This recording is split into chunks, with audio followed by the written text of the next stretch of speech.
Steven here, Fanatic Perspective. So some Cowboys talk today. Been a while, but time to catch up. Minicamp going on. A lot of storylines out there, but one of the big ones is Leighton Vander Esch not being able to practice. Cowboys, obviously, their first round pick, very controversial pick within the Cowboys community.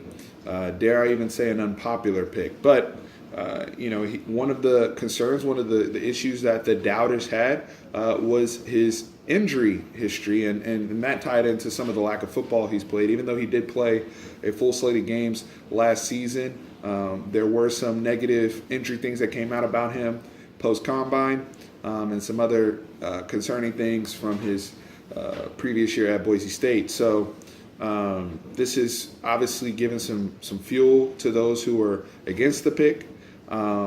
Even though the coach, obviously it's not a major injury with it just being a sprain and it still being only June here in minicamp, but he is missing valuable reps to the point of the coaching staff, specifically Rod Marinelli, who spoke about that and talked about, yes, he's able to still participate in film study and stand there and get mental reps, but in terms of the on-field stuff, Lillard is progressing along. Justin Marsh Lillard, for those of you who don't know, as well as Jalen Smith. But we're obviously we drafted LVE to be a immediate contributor, and right now there's been a setback.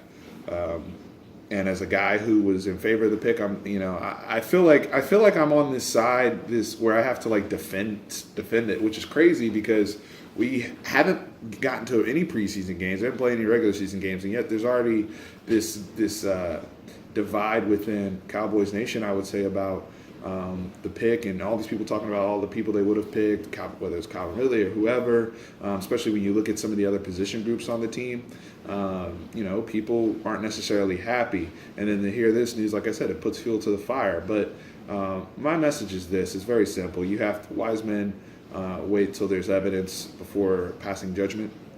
You have to, especially if you're a supporter of this team, you have to be more concerned about the player's development and him coming along smoothly and having the support behind us as the fan base. I'm making this video from Fanatic Perspective, but than being right. I feel like some people are more concerned about being right, and those are the people that get on Twitter and it's like, you see, he's Sean Lee 2.0, Mr. Glass. Oh, you see, it's Barbie Carpenter, and it's just like, chill. And I understand, like, to some degree, we're excited for football to get here. There's every team in the league, all 32 teams, fan bases. There's that renewed sense of hope, that energy, where it's just like, hey, this could be our year if everything falls in our favor. And then to hear news like this, even though again it's not serious at all, but it's like a chink to that hope, if you will. So again, I'm gonna make this point as well. I've not been in favor of every single player the Cowboys drafted at the time of the draft.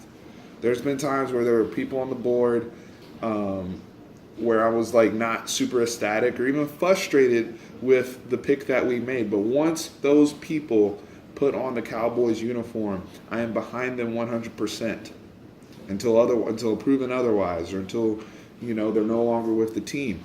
But we have to, once the draft is over and guys, are in uniform and whatnot, we're supposed to support them. Now, if people are doing dumb stuff like Terrence Williams and other stuff like that, we can criticize our own within our family, right?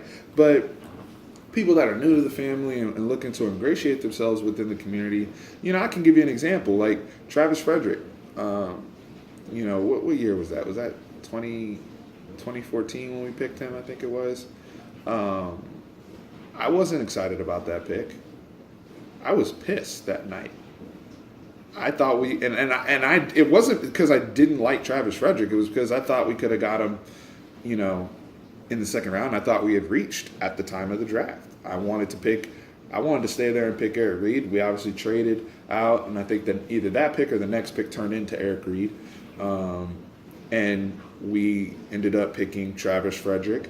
But once he put on the uniform, my mentality changed from frustration to I want this guy to develop to be the best center in the league. And right now, he's right there 1-2 with Jason Kelsey from the Eagles, right there. So to me that's the mentality you have to have. Now to that draft, I will go to my grave thinking we still could have got him in the second round and still got a player in the first instead of what ultimately became Gavin Escobar in the second round. But that's neither here nor there. My point is, you have to be supportive of these picks. Leighton Vander Esch, whether you like it or not, is a Dallas Cowboy. Get over it. Stop with the nonsense, the jokes, or whatever, and support this young guy, especially a guy who seems to be a good young man, seems to have a good head on his shoulders and wants to be here and is expected to be an immediate contributor.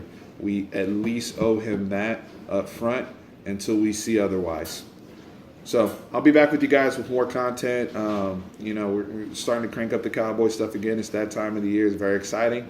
Go Cowboys. Y'all let me know in the comments what y'all think, what you're hearing out there, and maybe some things y'all would like for me to discuss as we move through minicamp and get those final, individual workouts and head into training camp. All right, guys. Peace.